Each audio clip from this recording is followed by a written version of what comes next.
So today we're going to glean some of the wise words from a old lineman aficionado, former old lineman himself, in Brian Baldinger, affectionately known as Baldy. He played for the Cowboys, he played for the Eagles, I think he played for the Colts as well. And man, he does know his offensive lineman stuff, terminology, traits, everything associated with it. So let's dive into what he said about the offensive lineman here in Philly and what to watch out for. What's up, it's your boy Cintron coming back at you with another analysis video, and to kid you not, that's my real name. Brian Baldinger offers his take on how the Eagles' offensive line is shaping up.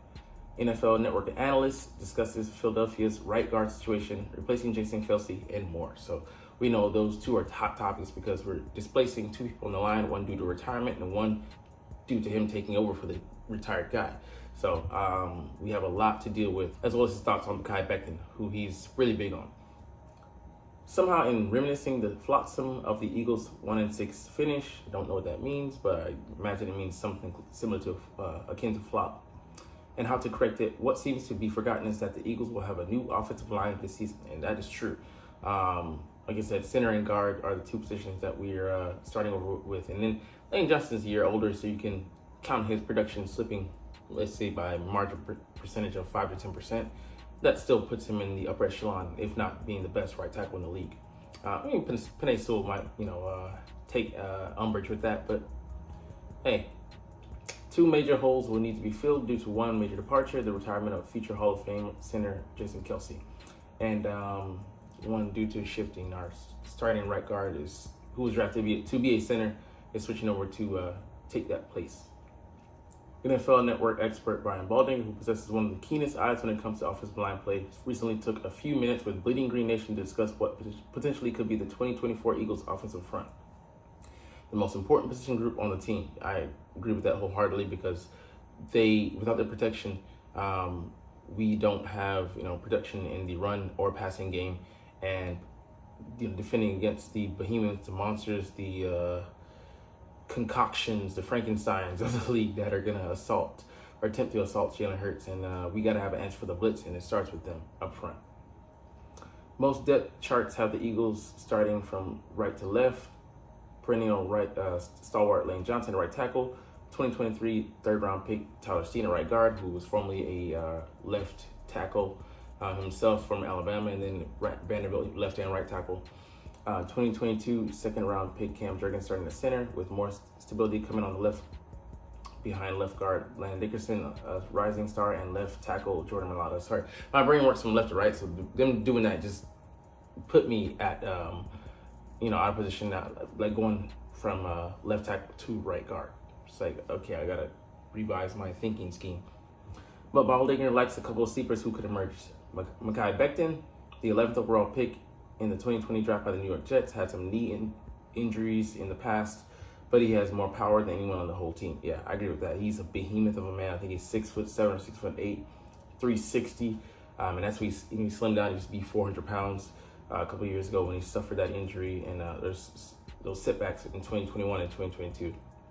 But he's since got back down to a manageable number, and hopefully he stays that, and he can be our swing lineman, be a backup at every position but center along the offensive line for us. Our Jack Driscoll-esque Swiss Army knife. He's the best run blocker the Eagles have. If he is healthy, he will play right guard for them. They're working him in there. So we'll see how that goes, because it's an experiment, because he's switching from left tackle to right guard, not just switching positions, but switching his whole process as far as the way his pass set is organized, his lead hand, lead foot, pivot, and all that stuff. I mean, it's like going from your left hand to right hand writing, and it's going to take some adjustments if the transition can be made. That's it, big if. I would keep an eye on Mekhi. He's on the depth chart backing up Mailata right now at left tackle. Yeah, he's a big guy. I think Becton has a shot at being right guard. Right now, Tyler Steen probably has the advantage there because he knows the Eagles system. And let's think about last year, the way this thing played out. Tyler Steen lost the battle, even though he came in to challenge Cam Jurgens, who was playing out of position, a natural center, who bulked up to maybe 305, 310 last year to, I think, 305 to try and play that right guard spot. And, he didn't give up sacks last year. And I think he didn't give up sacks or pressures, or low amount of pressures. But you know, I think he was above average at best and average at times, but he lacked the power there at guard. You know, you want a bigger guy, and Tyler Steen fits that, bill, 6'6", 320. So he has the traits that, a guy like Lane Johnson loves playing next to, as he did when he played next to the dearly departed guy. He plays for the Steelers now, and he left on a 3-year, $24 million contract. I can't even think of his name. Golly. Anyways, as I was saying, Steen has the advantage being a year in the system because Cam Jurgens won that battle, and wasn't even close from day one. It was pretty much him, and the Eagles never looked back. Steen has been projected to be that guy, and I assume that he'll assume that mantle. Another possible emerging offensive lineman is free agent Darian Kennard, a 6'5", 322-pound guard who was a 5th round 2022 draft pick by the Kansas City Chiefs. For me, he's a depth guy if he even makes a roster, because I'd have the next guy on the list if he can play. He has a better pedigree, but he was a depth guy for them in Kansas City. So I think he played some key snaps, but I'm still looking at the other guy with the more starts and a better profile. Baldinger has been hearing good things about him. Presently, Kennard is backing up Steen at right guard. If the Eagles carry 9 offensive linemen, Kennard and Becton's versatility could mean roster spots. The other sleeper that Baldinger likes is 6'6", 325-pound combo center guard Max Sharping, a 2019 second-round pick out of Northern Illinois by the Houston Texans. This is a guy that I'd be more apt to start because he has that starting experience with the Cincinnati Bengals, taking them into the playoffs, and that was when they went to the Super Bowl. He was a backup and then came in and got some key starts for them. So I'd like a guy that's battle tested. I'd be more willing to roll with him, but we'll see how things play out. So Max is starting the league. He knows what it takes to play in this league, and he's backing up Steen right now. Baldinger said Matt Hennessy, a 2020 third-round pick out of Temple by Atlanta, can back up at guard or center. He's small, though. Yeah, I agree with that assessment, but he comes with experience. So I primarily want to play him at center and put the bigger bodies on the interior at guard, but in a pinch, it's nice to know that he can play those positions. People forget Fred Johnson, who played in 45 NFL games and started 8, is on the roster and is backing up Mailata at left tackle. So we'll see how that that plays out, because he's a big unknown. But we're talking about really guard right now. But it's nice to know that there's a lot of position flexibility with Steen playing tackle at the collegiate level, and then he looked good in preseason last year because that's his more natural position. But due to his arm length, I think they'll play him at guard at this level. And, our rookie guys, we'll get to them in a second, but I think Trevor Keegan can play for us immediately. Matt Dillon, I think he needs a year to get his strength up. But I do feel comfortable where this O-line is. I don't feel, stellar about it because we lost depth and the starting experience, but all things considered, we're in a much better position, especially with our starting 5, than 90% of the teams in the league. So we'll take that. So Dylan McMahon, the Eagles 2024 6th-round pick out of North Carolina State, may be a little undersized at 6'3", 298, but he's backing up Jurgens at center. Trevor Keegan, the Eagles 2024 5th-round pick out of Michigan, is listed third on the depth chart behind Hennessy to back up Dickerson at left guard. So, yeah, those guys hopefully aren't going to be counted on for key roles. If they are, watch out. So losing Jack Driscoll, who talked about, and Suopeta, were valuable for still backups. They have to develop some depth. Fortunately, last year, Dickerson, Mailata, and Kelsey started every game. Don't know if that'll be the case, but I think even if we have a couple hiccups, we do have the depth to. If we're missing 1 or 2 pieces, it depends on who it is, but the biggest guy for us, if we lose Lane Johnson for a game or 2, that is going to be a problem. Or even, longer than that, because, he missed, the ankle injuries, I think, a couple years ago. It was detrimental. But Mailata or, even though I love him, I'd feel better losing him than Lane. And Dickerson, that someone can step in there for a game or two. He's pretty tough. He hasn't missed a lot of games. I think only one in his pro career so far after being injury prone at the collegiate level at Alabama and Florida State. Alma mater, baby. For the most part, they line up healthy. So Lane missed a game or two, and they have to develop depth. Remember what Lane went down against the Jets. They fell apart and lost the first game last year. So, yeah, we had George Driscoll in there. He didn't get any practice reps throughout the week, and, it's rough to come in and just cold turkey to start. So if you can get away with dressing 7 on game day, you do, but ideally you dress 8 with a backup center, and a backup guard, and a backup swing tackle, so you want to have a backup for everybody. The Eagles will need to make some adjustments with Kelsey's departure. Yeah. You won't see a tush push without Kelsey. He was the leader of that whole thing. And I know we shouldn't be looking at it as a big deal, but this is something to have in the bucket. I love how strong it was. It was just a calling card. Like Nick Cintron used to say, you could go to it, and it was really first and 9 or 1st and 8. And to be able to say that with utter confidence, because it worked out like 91% of the time last year, 92, 93%, was a crazy asinine number. To know that it's just kind of that automatic, But, whereas like you said, Cam is capable of doing it, but there's no one better than Kelsey. So our efficiency with that play is really going to suffer.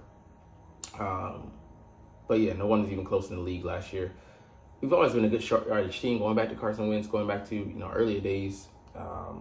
But yeah, that yard, that automaticness makes a big difference. We're good with Carson, and then Jalen comes in, being the monster that he is, the squat machine. Doesn't stand a chance. Game day adjustments are really huge. Kelsey was one guy who could really communicate issues with Eagles legendary offensive line coach Jeff Stoutland. If you're playing the 49ers and cannot get Fred Warner blocked in the run game, he will make every tackle. So that is what concerns you, because that's a good challenge for Cam Jurgens. And is going to be able to, who's going to be calling the protections this year? Is it going to be somebody like Landon Dickerson, or will it be shared responsibility with Jalen Hurts and his new center?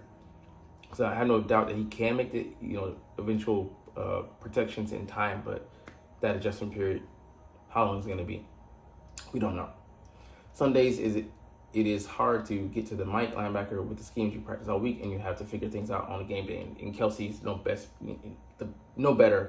guy to have, than to go through that well of 12th, 13th, year experience that Jalen, had 11-year experience in his first year, but it's gone now.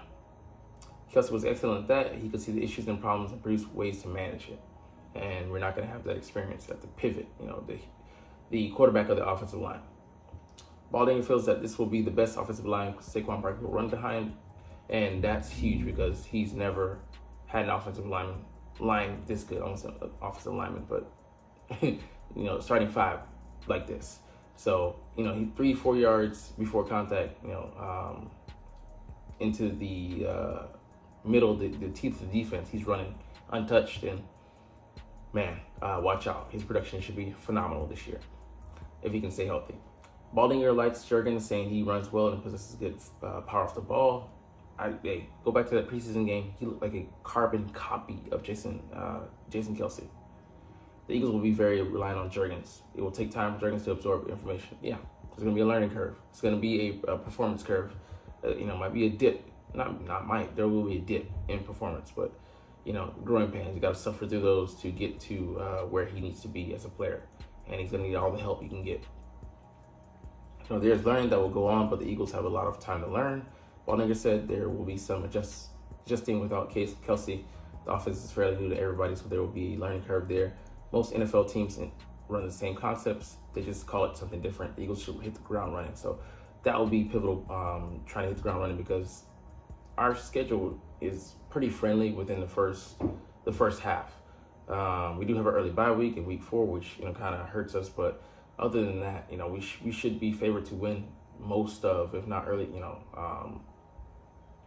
7 out of 8 of our first games, and we don't really face a lot of tough sledding until a stretch of 6 games where we play the Ravens, the Bengals, the Cowboys, but they're all manageable, and even if we take an L there, it should be relatively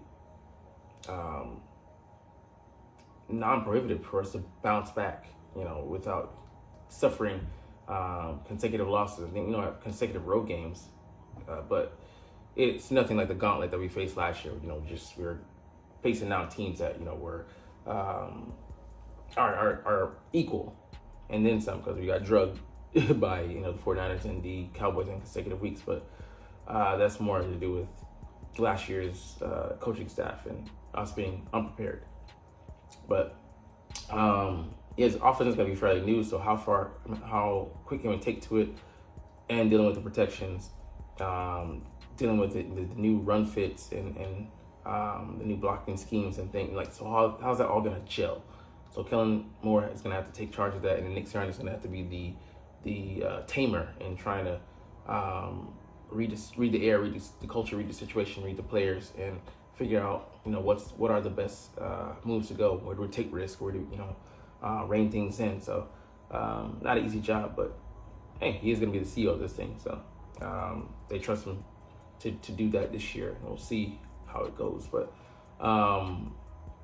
the adjustment without Kelsey, it will definitely be a lot easier. Not saying it will be easy, but a lot easier curve to master with a veteran there. But a veteran and playing experience, because Cam Jurgens is a third-year player now. But he's going to be his first time playing center for the duration of a season. So I'm interested to see how it's going to shake out. But man, I do feel really good about this season. The pieces that we've added, not just by way of players, but the coaching pieces, also some of the new weaponry on offense and defense, and how things gel. Chemistry is a huge thing, and Nick let that slip last year. We'll see how it plays out this year. But anyways, you're not even watching though, but it's all good, because I love talking about the Eagles and I love making these videos. So we'll chunk the deuces officially. Get the fuck up out of here. This bike vroom vroom. Me too. But as always, it's fly Eagles fly, and let's motherfucking go. Like, comment, share, subscribe Thanks for watching. Check me out at Cintron, Cintron Anime, Cintron Life, or Cintron Laughs, or other social media.